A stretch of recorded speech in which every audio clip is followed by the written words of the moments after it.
Folks, welcome to Everything Pro Wrestling. Everything Pro Wrestling is a show by the fans, for the fans. I am your host, Conrad Cushman, and I am being joined today by my fellow co-hosts. Yeah, no, it's Rob. What's going on, guys? We are here tonight to review NXT Takeover 30 and AEW Dynamite from August 22nd, 2020. Now, before we start this review, I want to let everybody know a few things. There is not going to be any pooping on the other companies. There's not going to be any hot gargar that's going to be going on in this. We're going to just give our straight up thoughts. I don't want people coming in here like, oh, you're talking about this. I probably made a lot of people conflicted whether they should watch this or not because, well, some of it's NXT, some of it's Dynamite. We're going to start with NXT. We're going to go to Dynamite. There will be some transitions in here. If you guys got questions, thoughts on some of the things, we'll go through some of the best ones that are up at the time. And we're going to get it in. Man, we got to live up to the name. It's Everything Pro Wrestling. See, you understand. And I try my best to get into things for everybody. But with that being said, guys, we're going to have to make some moves here. And we are going to get things started with the... Oh, not Double or Nothing. I apologize for that. That's on me. Boom. Back to NXT right there. We're going to transition into the Everything Pro Wrestling intro. Stick with us. Everything Pro Wrestling can never be you. Listen to the podcast here for the people. The best show that's here, so listen in. Now we begin. The opinion and the lesson. Yes. Everything Pro Wrestling can never be you. All right, YouTube technical difficulties, definitely always fun. Ace, what's going on, brother? I see you in the chat. What is good, bro? Anybody else who is in here, please feel free, like I said, to leave your thoughts, talk with us, let us know what you thought. Make sure you guys, if you enjoy, hit the subscribe button. Your name will pop up during the stream. I'll try and catch you guys, read whatever you guys have going on with it. And we'll do our best here. Donations, please feel free. Hit that button. Help the podcast out. You're just putting money back into the podcast, something you support. And Go get you a t-shirt. Other than that, I found some useful things tonight before we get started. T-shirts, where can they get them, Rob? At tpublic.com/EPW show. And we also are on What For Apparel. If you don't like that brand, I don't know what's wrong with you. They've got some great selections as well on the merchandise. Any color you want, shape, size, get stickers, whatever. So tonight, I have not used some of my college textbooks in so long that I spent hundreds of dollars on. They were great to write on tonight, so I just wanted to put that out there. And speaking of things that are great, let us get the shilling out of the way. Let's start with some Manscaped. The Lawnmower 3.0 is being brought to you by this podcast, Everything Pro Wrestling. Get yourselves the Lawnmower 3.0. It does a great job, and it is designed for growing grooming. Men, feel free to use it. Ladies, same thing. Catch it now before someone's birthday. We also have Thanksgiving coming up. Maybe we'll have some Black Friday sales on these bad boys. So go out there, get yourself one now. We have all the accessories with it. We've got the ball deodorant. We also have ourselves the ball toner, the foot deodorant. We've got it all. We've got some refined cologne. Hold that up for me, Rob. I'm losing hands. Refined cologne. We've got it all. We've even had these nice leather pouches you could take with you, traveling size. TSA loves these things. Take these with you, folks. Wonderful news for that stuff. So use the promo code EPW Show. Save yourself 20% and get free delivery for manscaped.com. EPW Show is the promo code. It's that easy. Use it, people. Treat yourself. I like that. Now, with that being said, EPW Show is also the promo code for Powerslam.tv. You guys put that in, you get 1 free month of independent wrestling on your boys. So please take advantage of that. If you're interested in a talent that's on the indie scene right now, someone who you think should be signed by one of the larger companies, tell them that you've watched some of their matches. Use our promo code. It's free. I'm trying to give you guys free wrestling. I'm doing my best here. Take advantage of this stuff. Shout out to Everything College Basketball. And also shout out to my boy Jesse from the Pro Wrestling Shoot. We will have ads for them also on the audio versions of this. All right. Let's see who we got in the chat. My man Ace is in the house. Foul Original Wrestling Foul. What up? You know what that's from. Foul, you are the man for some of your things today. Let's see here. The Pro Wrestling Shoot is in the house, actually. Did not see that before I said his name. What's going on, Jesse? Ringside Rant, RJ, what is going on? What's up, beautiful bald man? RJ's team Baldy. I respect it. We be the Baldies in ECW. Original Biggie, OB1, what's good? There's Derek. He must be doing Derek order things. Can you and Rob get together on these shirts? I need a final design. They're coming. Ace, what is going on again? Hey, I appreciate you. All good, my man. Rob, we've done enough jibber jabbering. Anybody who comes in, guys, tell them to show us some love. Let's get into this, shall we, Rob? We're gonna start out with Takeover tonight. Yeah, let's do it. Go ahead, you run it down, man. All right, Takeover 30 came from the Performance Center tonight. We had our pre-show. Oh man, where's the Thunderdome? No, I'm just kidding. Thunderdome's for tomorrow. I'm actually excited for SummerSlam. All right, so we had our pre-show. There was a number one contenders tag team title or tag match. Breezango versus Joaquin Wilde and Raul Mendoza. What's their tag? What's their faction name? Oh, El Chapo de Fantasma. That is not the name. Legado de Fantasma. Yes. And Oney Lorcan and Danny Burch. Thing 1 and Thing 2. Whoa. Dude, I'm a big Lorcan and Burch fan. I did not catch all of this. I'm going to be honest. I wrote very small notes on this, and then after this, it's all Rob. For this match, though, they did like a triple threat style I saw. I don't know. How do you feel about triple threat style, like those tag matches? I don't like it, really. I'm not really a fan of tag team matches to begin, or not tag team, triple threat matches to begin with. Are you saying like plain triple threats or tag team? Just in general. That's tough. But when it's good, it works. I hear you. But I feel like this is a testament to the state of the tag team division in NXT, what it's come to. NXT. This is the state of the tag division in WWE. They should, if they combined, I think it would be all right. But you can't have 3 championships and think like, oh, this will suffice. I don't know. I think we're missing some of that UK injection. Yeah. Mustache Mountain would be great right now. Yeah. But what did you think of these 3 competitors in the match here? Did you have a favorite going into this? I would have thought that Wilde and Mendoza were going to win just because of the role that Phantasma's been on. Yeah.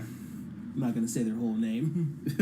Breezango had something going kind of with Imperium, but so did Lorcan and Burch previously, and they kind of dropped that and moved on to different things, and then they came back to it. Like, all these teams to me feel like they're not on a really, like... So, Wilde and Mendoza haven't teamed up. Breezango just lost on the last NXT show. Review in the archives if you guys don't know. And Lorcan and Burch, like, okay. They both just lost to Timothy Thatcher. Well, they've been getting beat down in singles matches week after week after week. So, where are we going with this is what I'm wondering. I don't know. What happened what was his name? Rockstar Spud. Where'd he go? Wasn't he involved with this whole Breezango? I think he's still involved in it, but he's kind of taking a back seat. After all that build-up around that Cruiserweight tournament. But we're going to keep it a stack right now. This match, did not see all of it, so I don't feel comfortable enough giving this a grade. And only the NXT TakeOver matches are going to have grades. So this one has an NA from us. But we do know who won this match. Breezango. And Mendoza hit a dope dive off the top rope. I did see that where he kind of scaled up and then did like a twist turn. Looked really dope. Breezango gets the win here. I'm happy for Tyler Breeze. Like I said, him and Fandango, whatever you want to call him, they weren't being used, and they're finally getting the opportunity now to wrestle in NXT. I can't be mad at this. I can't complain. I got nothing more to say about that. Is it just meh? Man, it was, like you said, I can't really give it a letter grade because we didn't really see all of it, but Tyler Breeze is having a hell of a weekend. He just defended the Up Down championship. He's going to be fighting for the tag team championship soon. What about the left right championship? Oh yeah, that's the other channel. Right. What's up, Jocelyn? What's good? Didn't get a notification. If you guys aren't getting the notification, hit the bell once again. I don't know what's the deal with that. Yeah, I don't know what's going on with that. Now, as far as Original Biggie said, you mean Febreze. Haven't heard that in a while. This was something different here. So Breezango gets the win. I don't know how I feel about it. Like I said, I'm happy to see Breeze get a shot. Breeze needs a singles title one day. I feel like he was a staple, and he would have been one of the first like NXT North American champions if they had that belt back then. Pro Wrestling Shoot says he's happy for those guys. I can't be mad. I mean, they're probably gonna get squashed by Imperium, but pace. Let's move on to the first match that we ended up seeing here. All right, so we had our actual main show. The opener was Finn Balor versus Timothy Thatcher. This was a good match. I thought so too. Timothy Thatcher, I feel like, is somebody. He's an acquired taste. It takes a while for people to get used to him. I feel like he'll. They're gonna kill me for this demographic crap, but he appeals to like an old school base. Like his main thing is like joint manipulation. Some people find that boring. Like some people that find Zack Sabre Jr. boring. People that like that would like him. But see, I like Zack Sabre Jr., so I don't mind it. But I also came up during the age of the American Dragon. Who's that guy? I just prefer that style of wrestling. It's just pro wrestling. That's what it is sometimes. And that's all you need. Catches can catch? Yeah. JR, don't get in trouble. Catchers catch can wrestling here. And Finn Balor, he's in a weird spot right now. I think it's time to call Finn back. You think he's still a king of TakeOver? Yeah. I think somebody had just put, I don't know if it was in the chat or somewhere else, but Finn Balor is 18-1 at takeovers. I thought it was 12-1. 12-1. Who did he lose to? Samoa Joe, right? Was that a takeover? No, I don't think it was. That wasn't a takeover. That was a house show. Well, nevertheless, we'll look that up in a second because it's gonna bother me now. What did you like about this match? I mean, was it the styles? I like the psychology in this match because, like I said, Thatcher was doing the whole joint manipulation. He was really targeting the left leg, trying to eliminate the whole the foot stomp. A lot of Finn's offense is leg based. I like that, and then he puts logic behind what he's doing in there. He lays his shit in too. That's what he's supposed to do, though. Yeah, this was a decent match here. What's going on, PR Nightmare? What up, Nelson? Yeah, man. I don't know. No, you're right. It was Joe. See, I don't know what I'm talking about sometimes. Hard time. But, yeah, Balor ends up getting the win here when he hits the 1916. Ace thought that this was a fantastic match. I will agree with him. I thought this was a really good match, one that you could definitely have some positive things for. And if you guys want to know what the final grade is, we're giving this I'm going to give it a B. Solid B. Not bad at all. And if you guys want to know what the letter grades mean, it's in the description. Check it out. If it needs to be updated, yell at me. Say something in the comments. I'm giving this a solid B, though. Finn Balor picks up another win. I really feel like I think he's got one more takeover in him, and then he needs to go back up to the main roster. You know, I'm actually kind of interested in seeing, well, actually, we'll have to talk about this at the end of the show. Okay, so save it? Yeah. Okay. PR Nightmare says, what's on the shirt, bud? See, people like the shirt. He's a stan. Randy Macho Man Marsh. Ooh, yeah. Stanley, you dig it? Also, the Cartman bust down. South Park fan. Next up, we have the North American Championship ladder match. The match that stole my heart. Man. I thought this was a good match. I'm going to say great. All right, they did a lot of good things in this. It's not TakeOver New Orleans, but it's good. Right there. Yeah, it was good. This was a hell of a match. Like I said, I don't understand how people could have complaints about some of this stuff. They came in, they saw, and they did, man. That's it.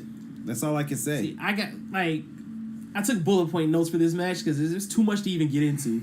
Cameron Grimes. Okay, so we'll get to Cameron Grimes. We had Damian Priest versus Johnny Gargano versus Bronson Reed versus Cameron Grimes versus Velveteen Dream. Now, Damian Priest came out. His attire was a tribute to Scott Hall or Razor Ramon and Shawn HBK. Michaels. Yeah.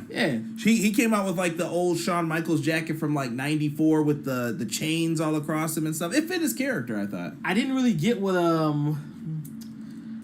Johnny Gargano's was. It kind of reminded me of those early 2000s X-Men movies, though. Right.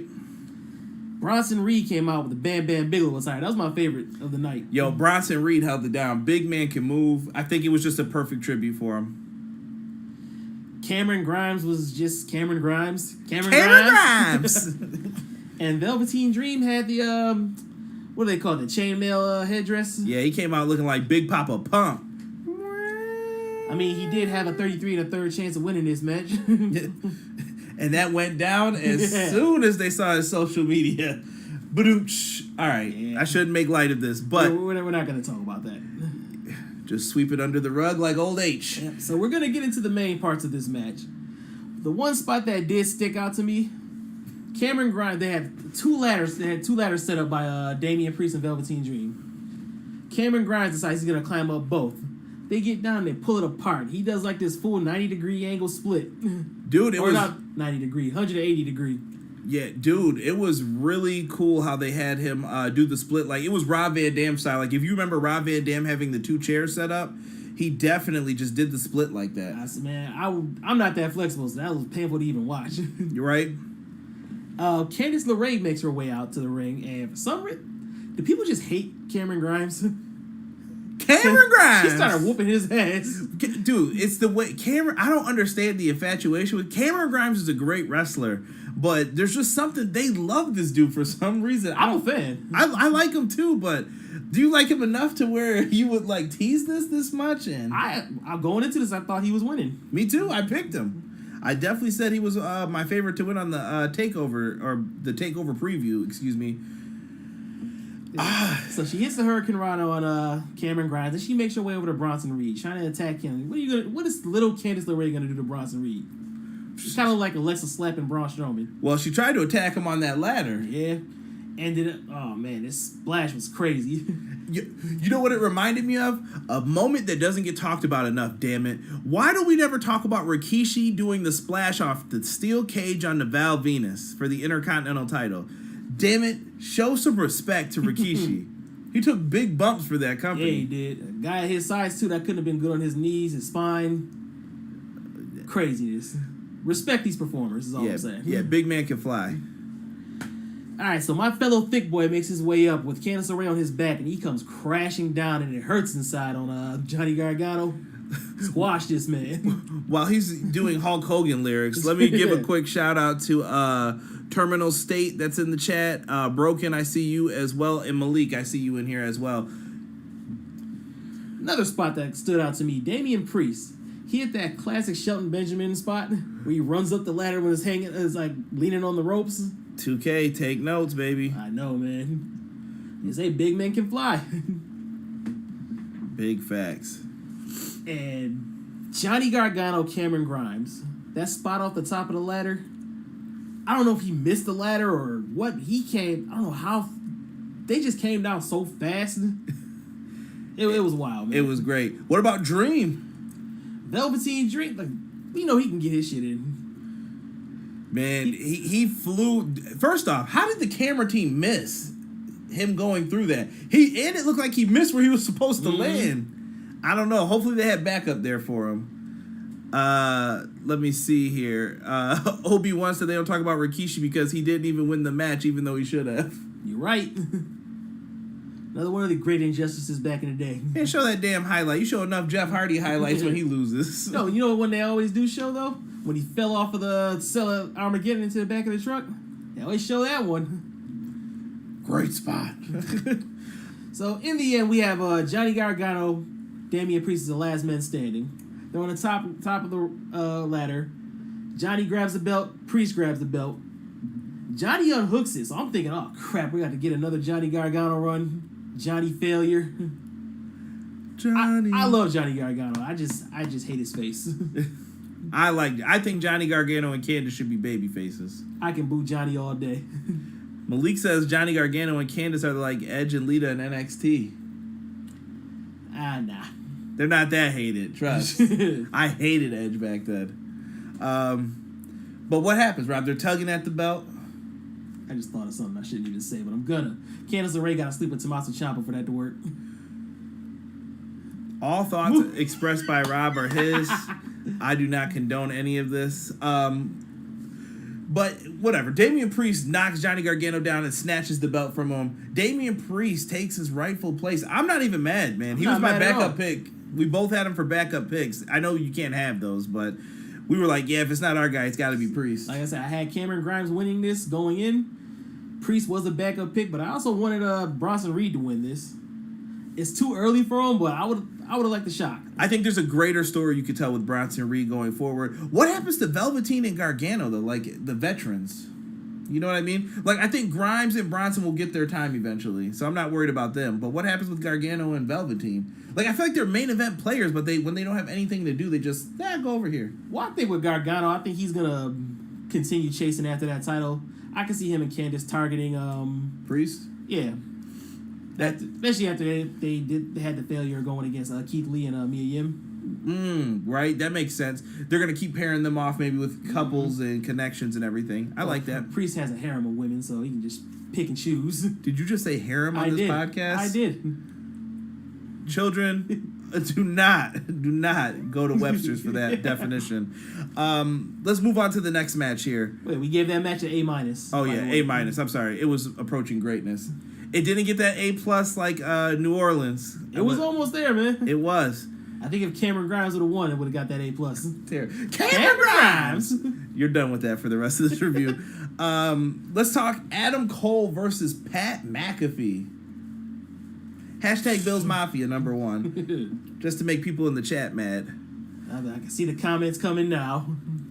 Derek, Things up, foes down. Hold on. Derek just said, if you don't condone what Rob just said, wait till tomorrow. Dear God, don't let the Fiend lose. That's all I'm saying. Howdy ho. Derek in the chat today. Derek ditched us. So, yeah, that's right. I'm turning heel. I'm telling on you. I'm on your side, D. I miss you, bro.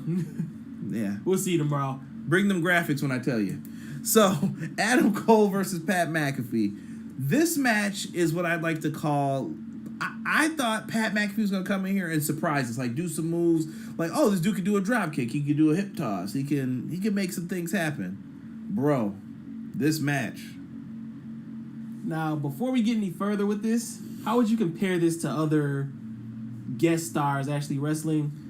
I don't want to say like Shaq in a Battle Royal or Cedric the Entertainer. Or, go LT, go LT, go. Yeah, even Lawrence Taylor. I mean, like Stephen Amell, Tyson Fury, Cain Velasquez, Virgil. Hashtag meat sauce, baby. Yeah, no. I thought this was great. This is gonna be up there as one of the all-time greats. Like Matt, dude, he shocked me with the things he could do in this match. Well, he's already he's athletic as hell. You know, they say he's just a punter. Still made it to the league. This is the dude who prides himself on never making a tackle. I saw somebody say that on their podcast. I loved it. Yeah, but go ahead, Rob. Take over on this, man. Leading up to this match, I don't even know. They were saying, what was this, 2 years in the making? Because Pat McAfee's been making snide remarks for years on the guest appearances he's been doing. Just like little playful jabs or whatever. Coming at Adam Cole's size. Now, I don't think that's something you really want to bring to people's attention in the public, because, you know, public perception is everything in the big script, the big picture. I can get my words out.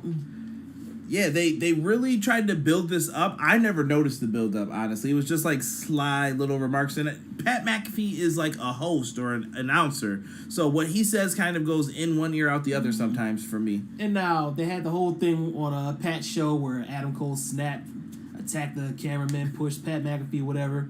A lot of people bought into that. Oh, this is a shoot. Did you see that? This is crazy. If you saw what I put, I had the Rihanna gif of the work. I knew instantly, bro. I was like, yeah, you're not getting that. So we've been watching for years. You know what's a work and what's not. Yeah. Well, sometimes they get you. Sometimes they will. But you knew with this. So this led up to this big matchup here. It looks like Adam Cole is the babyface in this. He's the wrestling guy. I don't know if that's why they did it. Maybe it's a quick turn. But Pat McAfee and Adam Cole go at it in this. Pat's disrespectful mind games start to take in the very beginning. Like, Cole is just getting pissed at everything that he's doing. Oh, Pat comes out. He's the cocky prick. Yeah. Yeah, even Terminal State just said really wasn't expecting McAfee to do a swanton in this. Man. Like, I guess we could jump right into it. Pat took out everybody at one point. So they had the Undisputed Era, Pat McAfee's, what do we want to call them? Pat's posse, whatever. Yeah, I was going to use a bad word. AJ Hawk was out there. And I know my guys over at Everything College Basketball are going to hate me with this. He was a mediocre linebacker. So no pack, no. You're about to catch some heat for that. He actually does like a leaping jump up to the ropes, and he dives off and hits like a swanton. Dude, it was money. It looked perfect. Like he's been doing this for years. The velocity he got on that too, bro. It's respect. I gave him props for this performance tonight, man. Yeah, dude, that was really, really good. Now, as far as other moves that he even did the Shelton Benjamin jump up on the ropes. At one point, Cole was stuck on the turnbuckle. He just clean jumped up. I don't have the vertical to ever do this. Like, I'm not dunking basketballs or anything like that. I'm glad I can hit layups. The trainers got you doing box jumps. You might make it up there. Nah, bro, I still don't like doing box jumps. I always feel like I'm gonna like scratch my knees. It's a mental thing. Like I'm like, oh no, I'm not gonna fall. You think about it too much. Yeah, because I don't want to have my shin scratched out. I'm a careful person. He jumps up, lands on the top rope, and then suplexes him off. I thought it was great. It looked phenomenal. Now, the story going into this match, too, was how Pat McAfee was going to make it look easy and end this with one kick, because he's a punter. He lands that kick. I don't know what they call it, the place kick. Mm-hmm. Cole kicks out. You damn right he does. He ain't Randy Orton. Now you can go into that Shawn Michaels school. Oh, Not selling it. Shawn was trying to cover that bald spot. You leave my boy alone. Hey, bald is beautiful. Just embrace it. That's right. And don't forget, manscaped.com, promo code EPW Show, 20% off, free delivery. Back to the match. This was great. And so it looks like Adam Cole's got things in hand. I believe he had a super kick right before to knock Pat down. Pat is hurt after he missed a failed punt kick or place kick, whatever you want to call it. I think they call it a place kick. He tried to go for it on the outside. He hit his foot against the steps. He gets in the ring, eats a super kick. He is getting ready to go for the Shining Wizard. Yeah, he rolls the knee pad down. Then he rolls it back up. He goes to the middle rope and lands the Playboy Panama Sunrise. Now, I thought he was going to mess up on this or get rolled up or something because he took a while. But I guess this is a wrestler's world. You're in a wrestling ring.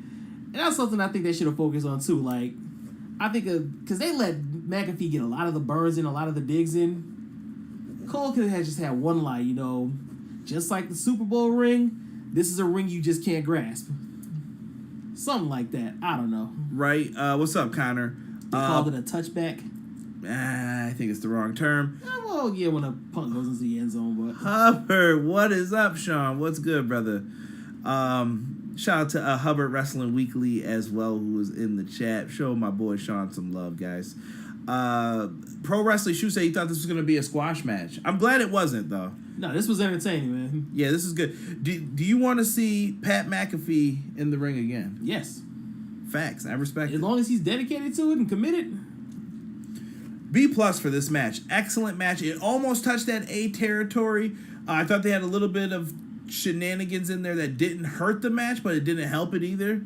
I thought, like I said, I was impressed by McAfee's performance. I thought it was going to be way lesser than it was. Now, this one did get a little bonus points with me just because of the performance. I wasn't expecting that out of Pat McAfee at all. Yeah, big facts. Let's move on to the NXT Women's Championship match. We had Dakota Kai versus Io Shirai. This match I thought was fine. I still felt it was too early for Dakota Kai. Let me put it like this. To me, Dakota Kai she's in like her 92 Shawn Michaels phase, like in the very beginning. Like, she's on the cusp. Yeah, like you're not ready for the big moment yet with her, but you know it's coming. I'll say this about Kai. All of her takeover matches that I've seen so far, she's delivered. Especially that street fight she had with Tegan Knox. That was a hell of a match. Oh, hold on real quick. Hubbard just said Pat McAfee arguably with the greatest debut of a non-wrestler in history. Yeah, I mean, I have to go back and watch some other ones, but... Yeah, he's not wrong. I might have to agree with that. Me too. So, in this match with Dakota Kai, Io Shirai, it was really a lot of how is Dakota going to pull this off is what I think the story of the match was. And speaking of Dakota, too, ever since her heel turn, she's been great.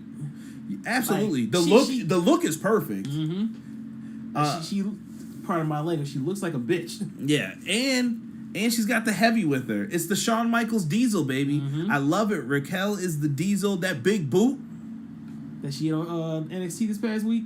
That big boot was money. And she does the power bomb. I never even thought about all of this. These two could really work together. You could tell a great long-term story with them if you build this right. So in this match, we're just going to fast forward to the end here. There is a ref bump on a big boot when Dakota Kai goes for it in the corner. The referee is down. Surprise, surprise, surprise. And Raquel gets up to powerbomb Io for a near fall in which some of us thought it could have been over there. Io then goes for a moonsault. Picture perfect moonsault landing on both of them. I know they caught that moonsault in the face. Like the knees were right in the mush. And they went down for that.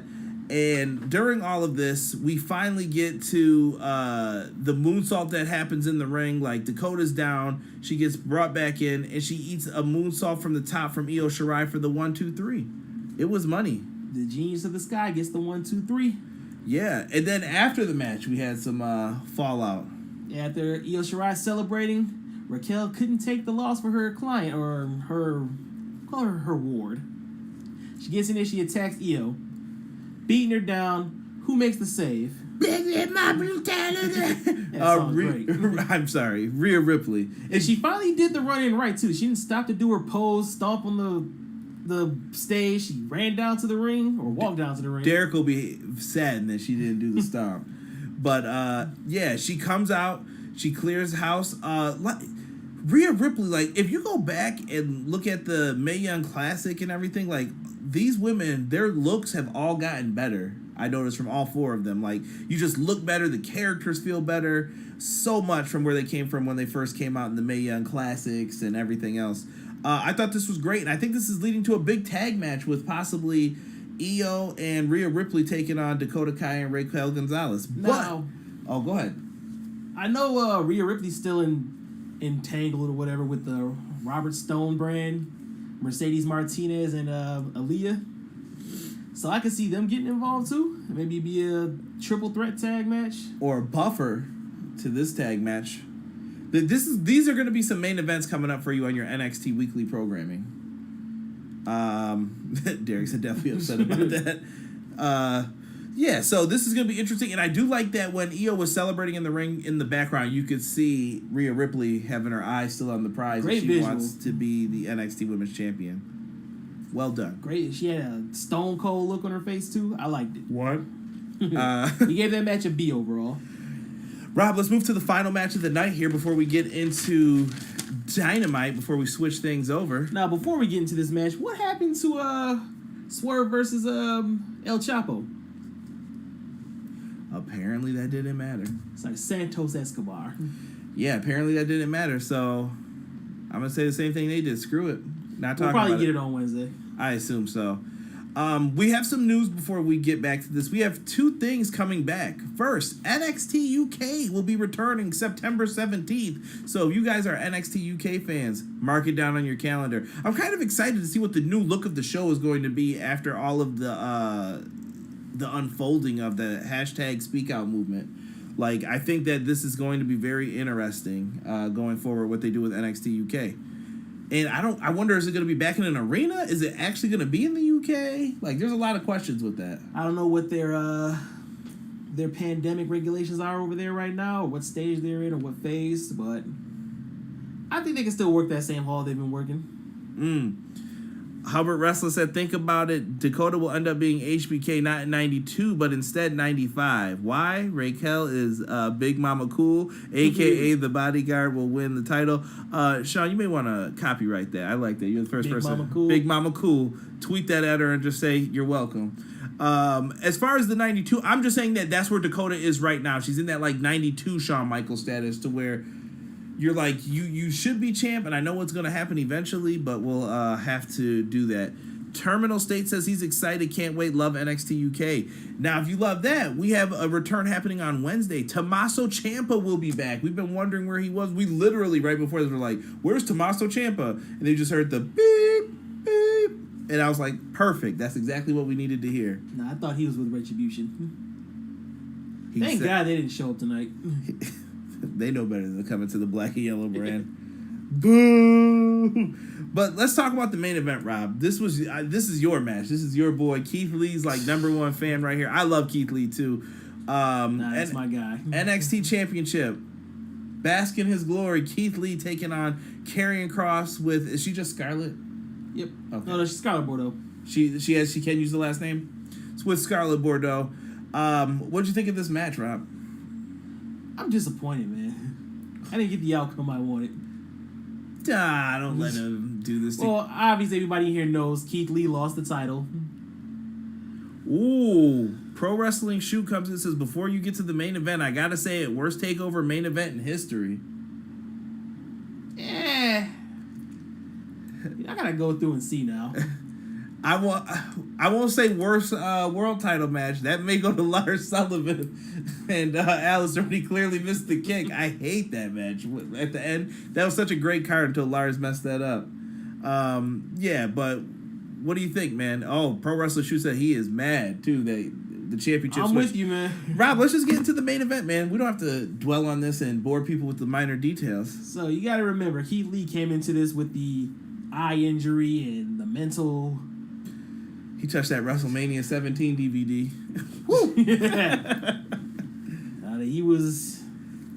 He wasn't emotionally there. He wasn't focused the way he should have been, and Karrion Kross knew that. So they start out. People who did not watch it are mad. All I saw, Jocelyn put he what, and then Derek said, "Yo, f that BS." Insert words that you guys want to in there. Retribution might show up tomorrow night. Ace, don't jinx us. Nah, keep them home, man. Curfew. Maybe Ace is at 5'8". But go ahead, Rob. I'm sorry, I keep cutting you off about this. It was a slow match. It was a methodical pace match, but they booked themselves into a corner, which I talk about often with all of these companies. AEW, New Japan really doesn't do it because they know where they're going with everything and they have a plan usually. But like WWE does this often, and it's like you book yourself into a corner. So Jay White, Kenny Omega. Facts. So Keith Lee. All right, New Japan's not excluded. I'm sorry. I just really thought about that when you said that. Keith Lee is a new champion. Just gave up the North American title. That's why we had the ladder match. I was mad about that too because you gave up one title so you can have the other one, and then what was it, like about a month ago?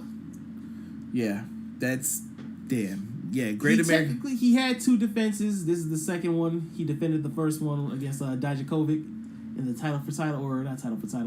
double championship Didn't match. my man CG? I said I wasn't gonna say his name anymore, so I won't. Didn't he get a title shot too, or is that a non-title? Was it non-title? I don't remember. I think it was non-title. Needless to say, Keith Lee wasn't champion long enough, in my opinion. He just won the belt. It feels like kind of a passing over thing. So look, Karrion Kross won. He hit him with the Saito suplex from the top rope. Well, hit him with a regular one, and he hit him with one from the middle rope. And I was like, that's it? That's what beat him? Like, it reminded me of, once again, 92 Shawn Michaels. See, Shawn, this is coming back into play. He hit him with the teardrop suplex. I was like, what is this, bro? One spot in this match that did get me, though, it got both of us. When he had him in the sleeper hold, and they were doing the whole arm drop thing, we said that we got invested in that part. We was like, oh, crap, we thought his arm dropped. Like, oh, man. He got it up at the last second. Mm-hmm. What is it? Man. Family stream, damn it. Derek said F Retribution. Not a fan. Got it. Yeah, dude. I don't know what they're doing with this. I feel like Keith kind of went out like a punk in this one. Is Keith Lee going to Raw or SmackDown? If this leads to him versus Brock Lesnar or Roman Reigns or whoever, then yes, I'll be okay with that. But I want to see Keith and Drew. He's kind of going out with a whimper right now. Some people have teased, though, what if Randy wins tomorrow? Keith Lee could come up and stick up for the NXT people, and they could build in the social media kind of feud. Because you know Tommaso's not going up there. He'll retire. Yeah, but what about Karrion Kross needs a receipt. Maybe it happens. Maybe it happens on NXT. So anyway, this match overall B- for me. I'm going B- as well for this. It almost got a C+, but I'm applauding their effort. Yeah, because we were invested into the match, though. It wasn't like we weren't watching. Let me see here. Pro Wrestling Shoot said maybe they did it so he could come in at SummerSlam. Good point. Terminal states that Keith Lee should have definitely held the title longer. I respect it. I was expecting this match to actually end in like a DQ or the match gets thrown out because they kept brawling or whatever. And if you wanted to take the title off of them at the October takeover, it would have fit the theme with Karrion and Kross. Okay. I just felt like Keith Lee should have held it longer. That's the main point we're getting at. Yeah. So, Rob, I'm going to kind of kick it over to you as far as what do you want to say or do as far as this goes? So, title picture moving forward, because I think Keith Lee's probably going to be called up soon. Most likely. Who do you see as the next challenger? I can see Finn Balor or the Demon. I wouldn't mind seeing Finn, and that would be a great person to put over on your way out as you go back up to the main picture of Raw and SmackDown. I definitely want to see him back up on the main roster. Yeah, I think it's time. And I think you put him away from The Fiend, too, so he doesn't have to get his revenge, so to speak, on him. Overall score, Rob, what did we give this? Whole show, I'm giving it a B+. I agree. I'm going to go with a B+ for this takeover as well. Almost great. I think you needed one more match on here, and it could have been Swerve and Escobar, bro. It could have been that. I could have swore that match was announced. Maybe I'm tripping. I'll say this. Takeovers don't miss. No matter, like, the regular show could be boring from times. Takeovers don't miss. I will say this is probably going to be a middle in the pack or on the lesser half of the takeovers, but still not bad. Like I said, some of the worst takeovers aren't bad at all. The UK one? Yeah, well, the original one in the UK. The NXT UK ones have hit too. Oh, yeah. But I absolutely thought this was a good show, and if you guys didn't go check it out, I'd recommend it. Go back and check out some of the matches that we gave some high praise to. We are going to take a small little transition break, and then when you guys come back, we are going to have our AEW Dynamite stream. So stick with us and let's get it.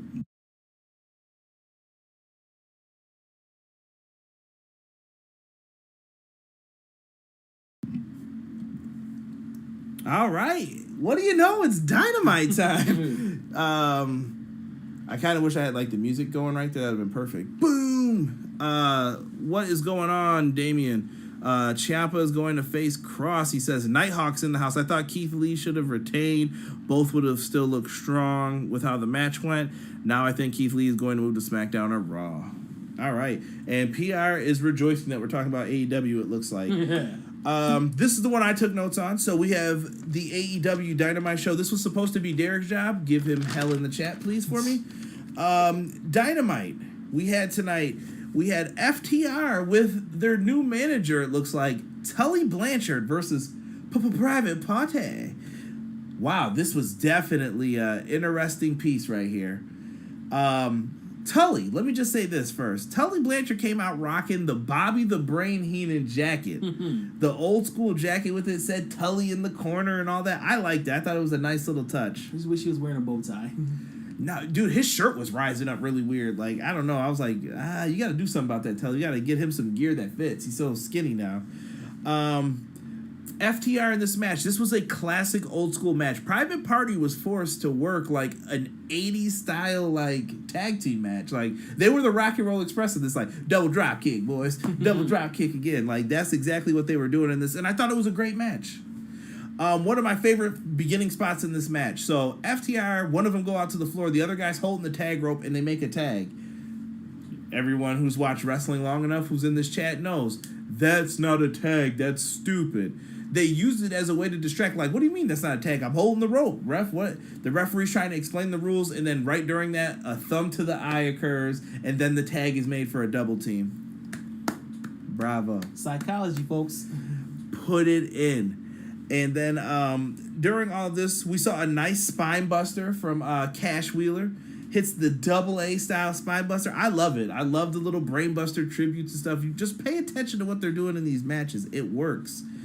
The finish to the match happens when Tully pulls Cash out of the way from a dive that is about to happen from Isaiah Cassidy, I believe.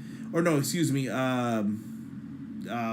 the other guy in the team? I can't even think of. Marquand. Marquand, I believe, dove out, and then Isaiah Cassidy's the one who ends up eating the Goodnight Express for the 1, 2, 3. They just outsmarted Private Party. It was just they used their heel tactics to their advantage, made you want to hate them. It worked. Psychology works. Sorry, I didn't even go to you for anything on that. Man, I don't have anything more to add. It was a great match. Right? Let me see here. AEW, the show of the night, always. Woo! Woo, he's coming with that fire. Let's see here. Damien says, I got a question. Do you think Private Party is like the Street Profits? No. Not at all. You know why? Because they were a team first. Most people don't know that. Jocelyn, good to see Private Party can switch wrestling styles with their opponents in their young career. I think it's only building them up. I wonder what Derek thought about this match. We'll have to see what he's got here in a second if he puts something in there. FTR is absolutely amazing. Definitely what the tag team division needed in AEW. I think that they were already at like A tier, and then they brought it to S tier, bro. Like, if you don't know, play Japanese video games. Great. PR Nightmare says AEW is retribution. Well, small enough. Moving on. After this, we transition into an MJF promo. Maxwell Jacob Freeman is in a neck brace. He has his squad with him, the lawyers. He's got a tear in his eyes, and he is crying out there, saying that he will never be able to play with his son. Papa. Yo, MJF, dude, this was genius. MJF is gold, bro. I don't care what anyone says. They did a really good job here with this. He's basically campaigning, no pun intended, but kind of pun intended, for the paradigm shift to be banned as a move. He has his lawyer with him, who has never lost a case, by the way. 5 million, what do you need, 5 million signatures? Yep. Dude, they got it. MJF's trying to get the paradigm shift banned. This is going to make All Out very interesting if Moxley can't use his move. He's won with other ones, but... Well, why would they ban that move? Because MJF says it's dangerous. It could hurt him. And he does not want to have to sue Tony Khan. TK, I love you, but that's what's going to have to happen. Well, he can sit here with the Death Rider then. Yeah, Pro Wrestling Shoe said he was dying during this. Derek says he was impressed, too, by that last tag match. Now, one thing I said that Moxley should do to counter... is that you sue me, I'll counter sue you for slander and I'll hire Jeremy McDivitt. Pace. If you know that name, you're in trouble. Let's see here. Jocelyn says that is who y'all want to be the next champion. We'll get into that when it's time for preview and predictions. I told you I want my champion to be Pac. We get into the 8-man tag. So we just talked about how great tag team logic was. This match kind of let me down a little bit. I was disappointed by this. The Lucha Bros with the Butcher and the Blade taking on the Natural Nightmares and the Jungle Express. The Jurassic Express. I don't know why I said the Jungle Express. Jungle Boy. This match just came off to me as very rushed. Things weren't landing properly. Got a little dangerous at times. Like they tried to do like a back body drop into a destroyer with Dustin. It looked bad. I hope they stop doing those. Yeah, that looked kind of bad when he hit it on Phoenix, right?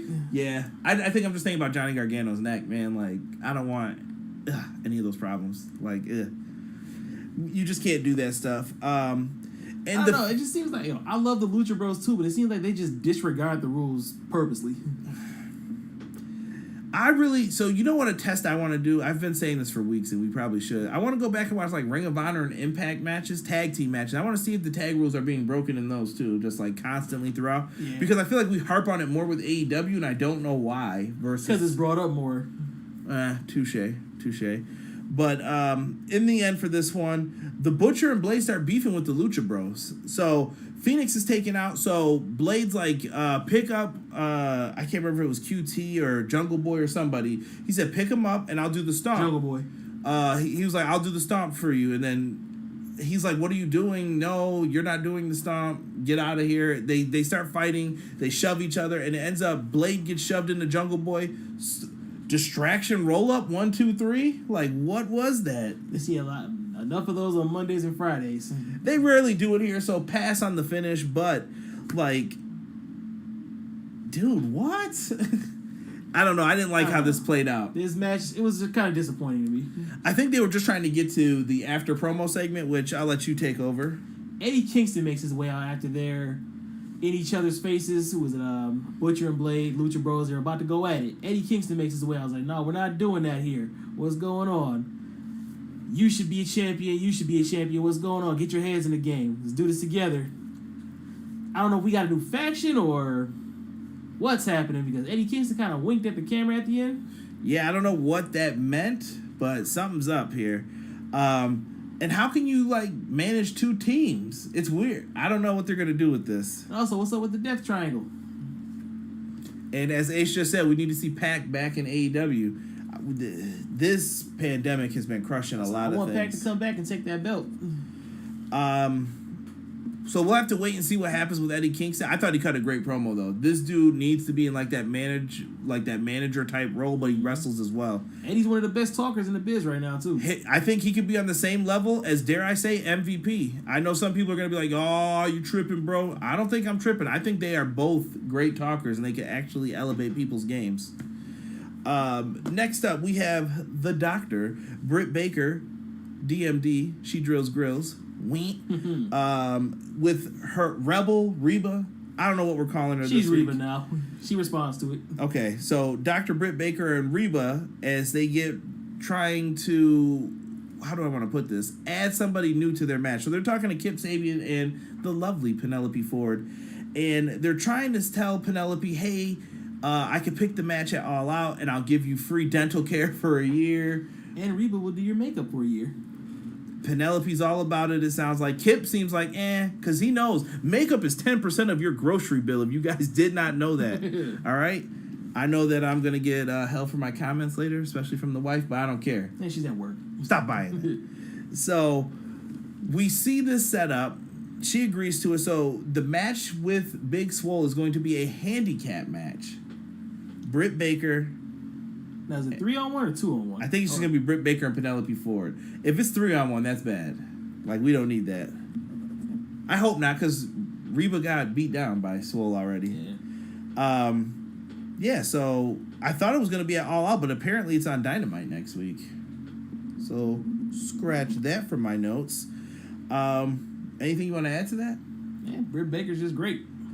Damn right, especially with those Jordan shirts. Better be careful, though. Tony Schiavone interviews Orange Cassidy, who comes out with the Best Friends. Before he speaks, here comes your boy, Le Champion, the Demo God. What were you calling him? Go ahead, you can say him. You can say his other names. Oh, no, which one? Oh, a little bit of the virus. A little bit of the virus, the COVID God, whatever. The COVID God. Jericho comes out and... Well, only 7. He comes out, and Jericho wants a tiebreaker match. He's asking for a rubber match, basically, with Orange Cassidy. He won the first one, Orange won the second one, and he has already set up a match at All Out, Rob. Rob, I'm going to give you the honor of announcing this match, because you were laughing way harder than me. Chris Jericho came out and announced a Mimosa match. Now, this match can end in... Whoa. It's a Mimosa Mayhem match. Mimosa Mayhem match.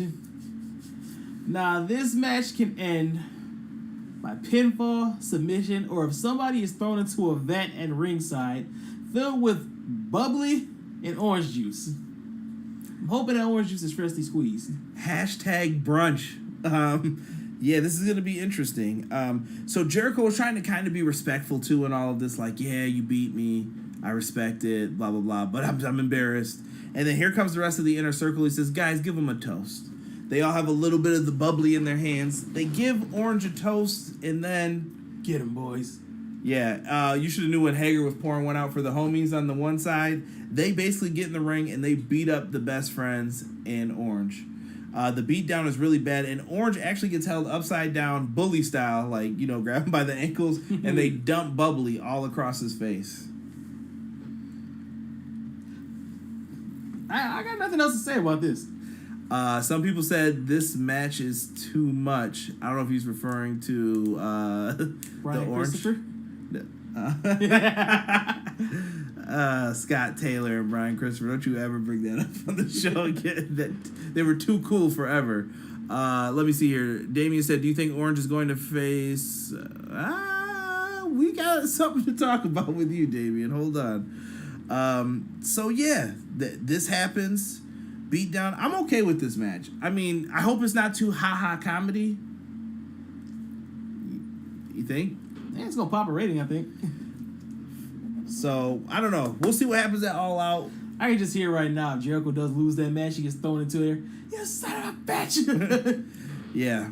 Yeah, they definitely have a story to tell with all of this. I'm not mad at it. I'm interested to see where this goes. Let's get into the next match, which was the Elite. Kenny Omega and the Young Bucks versus the Dark Order B team. Not even going to say their names. Silver, Reynolds, and 5. It's 3, 4, 5, right? Yeah. They put on a little graphic below it. Boo. So, to me, the Elite starts out hot in this one. Dark Order cheap. They have to use low blows. They use some weapons around ringside area. During all of this, though, the Elite build up. Can I just say this? Why do the Elite have to come out with that BTE song? I hate it. That song. I hate them coming out to that. It just seems so cheesy. Like, I'm like, sure, YouTube theme song. What are you doing? But it's a minor nitpick, I guess. The Elite basically destroy 5. He gets hit with a Meltzer driver that Kenny Omega helped launch Nick Jackson. And then he ends up picking him up, flipping him around, hits the one-winged angel, or as some like to say, one-winged angel. I hate that. Kenny ends up getting a chair after the match after they pick up the win. And Matt stops him. And Rob noticed a little throat grab there. Yeah, Kenny Omega grabbed Matt Jackson by the throat. Was like, yo, back up off me. He's like, what you doing? Yeah. I don't know if he's like having a mental breakdown. He's about to snap. Cleaner coming back. It's time. I think it's sooner than later. Listen, I'm going to just talk briefly about this. There are a lot of teases for heel turns in AEW with a lot of people. We've been seeing it with Brandy. We've been seeing it with Allie. We've been seeing it with Hangman. We've been seeing it with Kenny. I'm trying to think of who else is a babyface that's been teasing turns. Cody. Like, there's been a lot of teases lately. I'm just going to start calling Tony Khan Johnny Appleseed, man. He's planting seeds everywhere. I like apples. Random. All right, so we find out that next week there's going to be a gauntlet match to determine the number 1 contenders for the Tag Team Championships. So they're going to have the top 5 teams go forward. I believe it was the Natural Nightmares. Who else was in this? I can't think of who the 4th team is. Natural Nightmare. Best Friends were 2, right? I think they're 4, maybe. So it'll be Nightmare versus Best Friends, and the Best Friends versus whoever wins. FTR's 1. The Bucks are 3. Maybe Best Friends were 2. I can't remember. But long story short is the top 5 teams are going to be in a gauntlet match. The last team going in is going to be FTR. Tully talked about how they are just going to go in, steamroll whoever it is, whether it's the Natural Nightmares, Young Bucks, Best Friends, whoever, and they're going to win and become the number 1 contenders. Then they're going to go on to beat Kenny and Hangman. Here comes Hangman to come in. He was like, man, you faked that knee injury last week. Kind of hurt my feelings a little bit, pal. And he said, I had to fake the knee injury because some people had to get what was coming to them. And he's trying to sympathize with his buddies here, but he said, but you came back and checked on me. That's how I know you're someone I could trust. And this is leading to something, Rob. I don't know what. I don't know. You think we're going to see a title change at All Out? Derek just wrote the beginning of the end. Here he goes. Conrad ignoring the Derek order. I would never ignore the Derek order. I want the designs that I was promised. No, the leader of the Derek order showed up tonight. Exactly. Damien says, I got a question. If Kenny Omega turns heel, do you think that he needs a new theme song and a new finisher? Keep the finisher. I actually like the theme. I like Kenny's theme. I like that better than the New Japan. I'm gonna get heat. I missed that New Japan one, man. I like that new one better though. Kenny Omega can't take getting hit hard. He loses it. Derek says beginning of the end. Jocelyn said he snapped on Marco's stunt. Poor Marco. What is this? King says WWE is crap. Hueco Mundo. Let's see here. Ace says Kenny Omega heel turn after him and Paige lose the titles at All Out. Perhaps we've been waiting since February. We'll have to see what happens with it. We get a quick match with Darby Allin and Will Hobbs. This was a showcase for Will Hobbs to show like he's powerful, he's strong, he has the look, the presence. If you haven't watched Dark, Will Hobbs is the man. I know Jesus knows what I'm talking about. And Jesus, why aren't you in here, bro? Killing me tonight. Darby Allin ends up picking up the victory here in this match. Needless to say, Taz gets on the mic after it. He's like, yo, yo, Darby Allin. you've been talking a lot of stuff, right, Cole? And I don't know why I just think of Taz just saying that. I was not expecting you to go into that accent. Yo, we got a new member of Team Taz. And he says it's Darby. He says it's a guy named Darby coming out. Well, Ricky Starks comes out dressed like Darby Allin. Pure hilarity as he cuts a promo as like an emo, depressed dude. And he had the skateboard over his face and he lowered it like this. He did a really good job here. And after the match, he comes into the ring and Cage attacks with the FTW title. They put a beat down on Darby Allin. And I love the fact that he grabs water, he puts on his face, he said, you know what's the difference between me and you? Look at me, punk. And he's slapping him across the face. He said, I'm absolute, and I can wash this stuff off my face. I don't need this to be a star. You do. And he smacks him again, and I was like, this is heated. And I liked I got a feeling their upcoming match is probably going to be a gimmick match or hardcore match or whatever. Is it Ricky Starks and Darby Allin one-on-one first, you think? Or? I mean, I would think so. You got to build your way back up to Cage. Cage's supposed to be like the final boss for that FTW title. But Ricky Starks has been doing this thing online where he's too handsome for hardcore. Mm-hmm. So I think he's going to get his stuff torn up. He's going to get his hardcore going on. Let me see here. King says, all I got to say is WWE is going downhill and NXT is following. Ooh, it sucked because NXT was the top product in WWE, but WWE is sinking and taking all of its products. I thought TakeOver was good tonight, King. Let's see. PR says Derek turns on Conrad and PR Nightmare merges from the darkness. You're evil in all of this. That's what you are. Joining the Bullet Club. How dare you? Pro Wrestler Shoe said this Taz angle was straight goofy. I liked it. I thought it came off goofy at parts, but I think it was meant to be serious too. I thought Ricky Starks on the promo, money. Let him talk. Taz, he doesn't even need Taz. He's just getting the rub from this team. Ricky Starks' main thing with me is his charisma. What? He needs more? I'm saying. Oh, what you love? Yeah. I'm sorry. I thought like you meant what he was lacking. No, that's like what his main appeal to me is. I like it, dude. Yeah, this was really good stuff here, and I'm happy with what happened.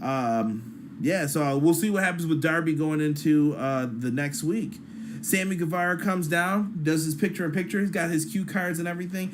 I left the room for a second. All I know is I came back to Matt Hardy beating the hell out of him with the steel chair. Then he put him through a table, and he went to go grab a chair like he got hit with in the face, and the referee stopped him, and Matt Hardy said, he must pay! He must pay! And he went crazy. I thought Matt looked great here as the crazy man. Now, what do you think about this internal crisis that Matt Hardy's having? I think it's just an excuse for him to pull out the different gimmicks all in one when he needs to.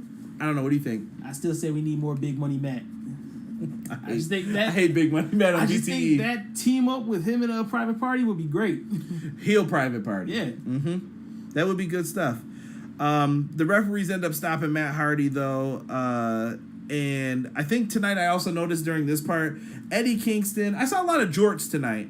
Is it back in style? Somebody let me know, because I saw Ricky Starks wearing them. I saw Eddie Kingston wearing them. That might be a Florida thing, man. Hashtag wrestling fashion. Somebody let me know. Somebody call JPQ and Queen and just tell them. Conrad wants to know, are jorts back in style? I asked on the podcast. We also find out after this who is challenging Shida at AEW All Out. I know I caught heat for all my women's division comments and, oh no, you can't do that. You got to give him more time. Damn it, this was something positive. This is what you needed to do. Thunder Rosa is challenging Shida for the title, and she had the NWA title with her. Bravo, and I hope the NWA and AEW can work together on this. I believe the NWA needs it, man. This whole pandemic thing, it might have killed them. They lost a lot of talent left. Yeah.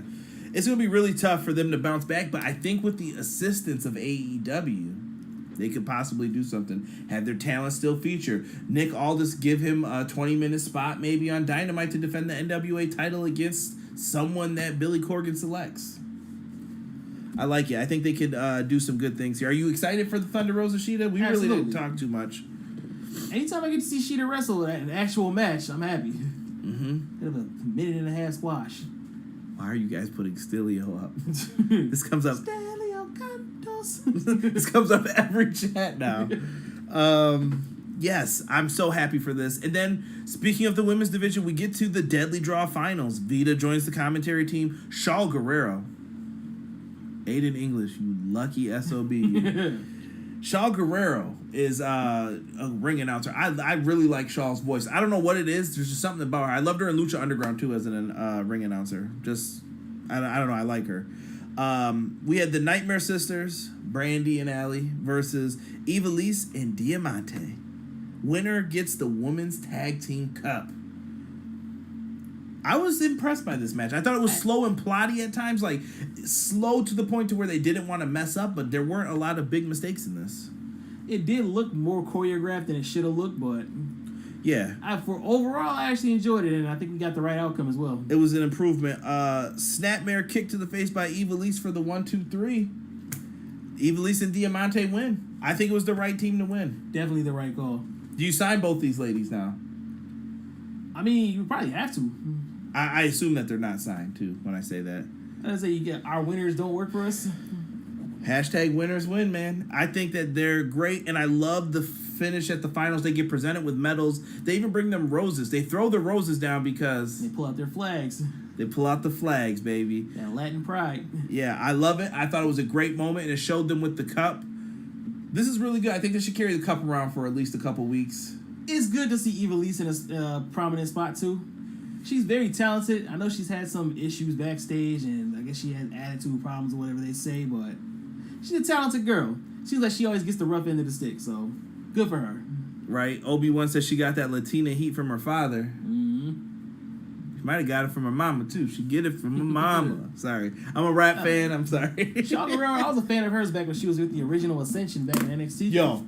I already know. Yeah, if you don't know about the real Ascension, find out. That was a great team. And your boy had to go get fired. Moving on. Next week, on Thursday, so you will not get an AEW review on Wednesday. It'll probably be NXT again. Boo-hoo if you don't like it. Thursday, we're going to talk AEW Dynamite. So if you are a AEW fan when you come in to talk the reviews or, get your voice heard in all of this, come on in. Hit the subscribe button if you haven't. King, I see you in here, bro. I don't know if you've hit the subscribe button, but hit it if you haven't.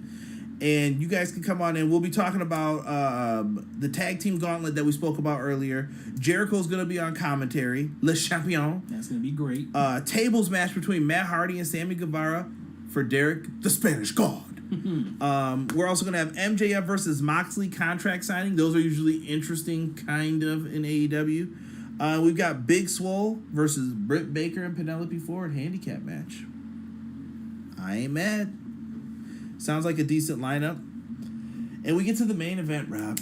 For the TNT Championship, we've got the Prince of Pro Wrestling, Cody Rhodes, with AA taking on Mr. Brody Lee of the Dark Order. Why does Cody have two nicknames now? The Prince of Pro Wrestling, the American Nightmare? Bro, he's trying to be heel. Because who's the king of pro wrestling? Harley Race? Hogan? I don't know. I don't know who they're trying to say is the king, but... Andy Kaufman. So, Cody and Brody Lee wrestled this matchup here, and I'm not going to... match? Rob has it down. He squashed Cody, bro. Dude, a discus... Brody Lee is the TNT champion, if you don't know. Surprise! Cody got squashed. This was like John Cena, Brock Lesnar, SummerSlam 2014. At least John Cena lasted a little longer.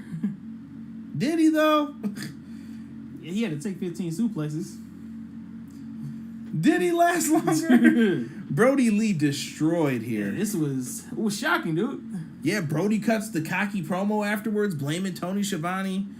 He shows that executives like you are what held me back, and I showed you what I can do. Mm-hmm. Thinly veiled shot.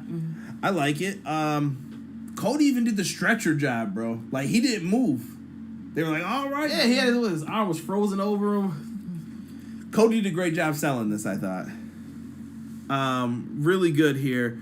Let me see here. Oh, okay. A bunch of people are bringing up Ricky, reminding them of Carlito, Ricky Starks now.